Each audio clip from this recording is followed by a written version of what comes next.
1140 The Fan. Talkin Money. Well, alrighty then. We're back to Talkin Money with Jeff Tarbell. How you doing? Our quiz question is still open. Text line is slow today. Everybody must be gearing up for the Super Bowl or winding down from last night. 339-1140, 1-800-920-1140, or you can text us at 44-1140. We need to get a host in here, maybe a Paul Abdul or Simon Cowell or someone to help us out with this answer. What's this question? So Mark Cuban is selling his stake in HDNet cable to this individual, not to another company. It's an individual. So, I know I'm your idol, but think about it, and we'll He's come a back. very pretty man. Okay, he's sitting on that side of the console. So if you know that 44-1140, you can text us, or 339-1140 as well. Again, I invite you to go out and check out our friends at the Hellwig at Dusk. Their Friday afternoon concert series up there. If you want to check out the new Hellwig Winery, hellwigwinery.com is their site.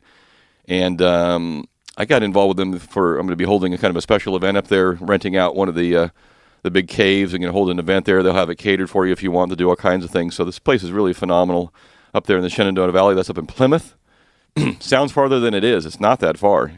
Kind of head south of Highway 50, head up the Jackson Highway, and you can follow right into town there. So check them out.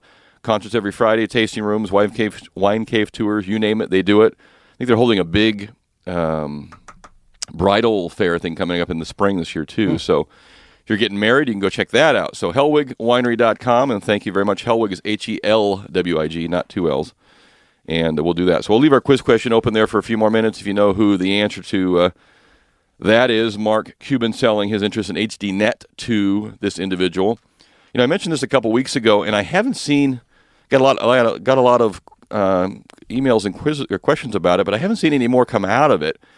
And what I mentioned is, and I mentioned it briefly at the end of one of our shows, the Justice Department is facing a daunting task of tracking down 210,000 alleged victims and trying to figure out how to compensate them. So they're not trying to track people down and arrest them. They're trying to track you down and give you money. About $335 million worth of money is sitting in a pool of money that came from Bank America's Countrywide unit. And Bank America also paid the FTC about another $108 million to settle charges from Countrywide also. So let's see here. The FTC so the FTC has been a little bit more successful in mailing out some refunds, but they still have about 25% of their money left. So there's about $400 million sitting in a pool of money related to Countrywide loans, and they're trying to figure out how to get it to you. And so, I don't know even how. Let's see here if they give a website or. Well, you can go to the maybe look it up there, Nick. See if you can pull up the Justice Department and maybe Google Justice Department fair lending settlement with Bank America, but. Widespread pattern of discrimination against Black and Hispanic borrowers from 2004 to 2008. Some borrowers were allegedly charged higher fees, higher rates. Others were allegedly steered into costly subprime loans, even though they could get A-plus loans. That happened a lot. So I don't know if that means anybody who got a subprime, a loan from Countrywide in 2004 to 2008, or if it's just related to Black and Hispanic borrowers. But if you borrowed from Countrywide in that period of time, and you don't feel like maybe you got the best rate or you were overcharged, you probably ought to look into it. There's 210,000 victims, I think, that's a lot of money there sitting there. So that's as much as I know. And Nick's going to bang away here on the Google and see if he can find something else. If they can't give away the money to the victims, they'll return it to organizations that provide credit and housing, counseling to minorities. So it does sound like this particular pool of money, the $335,000, is related to Black and Hispanic borrowers, or what they would consider minority borrowers during that period of time. Yeah, on the web, I just pulled it up. It says here, borrowers with questions about the settlement, you send an email to countrywide.settlement@usdoj.gov. So I just went to Google, put in fair lending settlement, and it came up in several articles about the $335 million out there. Okay, so if you think that you would be someone who might qualify for a refund, or at least would like to discuss it, please email your contact information to Again, the email is countrywide.settlement@usdoj.gov. Okay. Or Google it yourself if, if it doesn't come through. But anyway, there's a good place to start. We did get off the text line. We did get a winner of our quiz question from the 916, Ryan Seacrest. Yes, Ryan Seacrest is reported to be buying the purchase of Mark Cuban's share of HDNet. And they don't give or do they give a price here? How much is Ryan going to have to write a check for? No, they don't state how much it is. It's a fairly large number. I think Ryan is doing it in conjunction with some investors at AAG, I believe. But anyway, that's interesting. Little change of hands there. Start out as a TV Idol host, and next thing you know, you're buying out Mark Cuban. Crazy. Okay, we're continuing our online texting here. If you think we should if you heard Obama's State of the Union speech or any of the follow-up, one of the proposals was that we help these people and these are people that could not refinance under any other circumstance right now because they don't have enough equity or they don't have a Fannie Mae or a Freddie Mac or an FHA loan. Should we take those people, move them into the FHA program, and take a loan that we as taxpayers are not obligated for right now and put them into a program where we could potentially be obligated for them? Doesn't necessarily mean they will default. In fact, if they haven't by now, they probably won't. But we do put ourselves on the hook a little bit more. So we've had one big no, one big yes.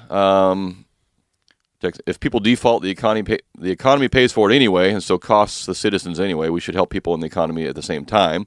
Okay? We got one no and one yes off the text line at 441140. We'll let that question hang out there a little bit. I got a question for you.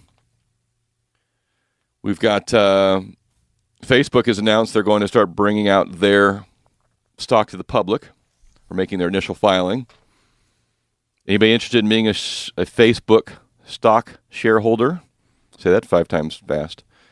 I remember when Google came out, I almost was an anti-stock buyer. I just thought that the hype was so overwhelming that I wasn't interested in it.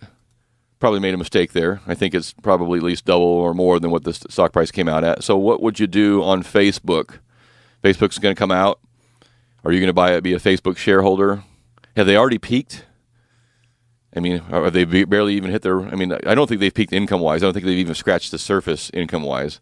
But, they're getting up there in terms of membership, in terms of people that follow it. But anyway, there was a very fun comparison to whether you should buy Facebook stock or not to this, what they call the St. Petersburg paradox. So let me ask you a question. Chris, turn your microphone on there because Nick already knows the answer to this. Here's there's no right or wrong answer, but here's true. It's a dollar answer. Turn your microphone back off. Never mind. False. False. So, okay. So, Chris, I'm going to flip a coin, and when the coin comes up heads, the game is over. Okay. So the first time we hit heads, the game is over. Got it. And every time the coin does not hit heads, you get $1 and then a double. So, for example, I flip a coin, and it comes up tails. You win $1. Got it. I flip it again. Comes up tails, you get $2. I do that again and again and again. For example, if I flipped it 30 times, you'd win $537 million. That's how fast money flips, okay? So how much would you pay to participate in this game? So it's a betting game. So this is what they call the St. Petersburg paradox. How much would you put up, would you risk? Because potentially I could flip it and hit heads on the first time, you get $1. So how much would you pay to play that game with the potential of infinite wealth? $50. $50. Okay, that's interesting because you're above, and Nick said $1. So if we could do whatever we want, 1 penny. Yeah, you can do it. You can do anything you want. The average, according to psychologists who have found, most people won't pay more than $20 to play that game. And the reason and how this ties into the Facebook is that, in some instances, Facebook is the same. Buying a Facebook stock is the same way. How much can they continue to multiply their membership and multiply their earnings? And how much will you pay to be on that train? Because at some point in time, it's going to cap out and it's going to be done, right? So maybe we're already above when it comes out, you're already above the true value, which is kind of how the Zynga, when Zynga came out, it came out at like a $20 strike price, and I believe it already went down to like $19 and has kind of hung down there. So that's one you kind of crapped out on. You didn't, you put $20, you lost $1 on day one, and they already hit their stride, and nobody knew it. So there's really two parts to this. One is, look, I'll pay $1 to play the lottery, right? And that's one in whatever 20 million chances. But this is really more the analysis of what's a stock worth based on a company that's doubling every so often. Correct? Yeah. Well, they're talking about here two things. They're talking about doubling their membership, if you will, or the people that are on the site. But they're not relating it to doubling their income. So there's two different things. This is a company that has gone into the stratosphere in terms of how they add people to their membership and to join their site, but their income has not kept up with it. So it's kind of I just think it's kind of a fun game, the quarter flipping game. How much would you pay? If you pay $1, you automatically, that's not even a gamble, because you automatically win $1. If I flip it on the first time, you win $1. So yeah, but if you don't, I lose $1. No, how? Because you win $1 no matter what on the first flip. So anyway, pay attention. It's like an ATM. I know what I'm getting. Well, it's estimated between 94. I've read between 94 and $100 billion in terms of the initial IPO. So it'll be interesting to see what it actually comes out when they do it. We could build a new Kings Arena if we own the Facebook place. We got to take another break here as well. We got another quiz question. And, okay, so let's do that. 339-1140, 1-800-920-1140, or you can text us at 441140.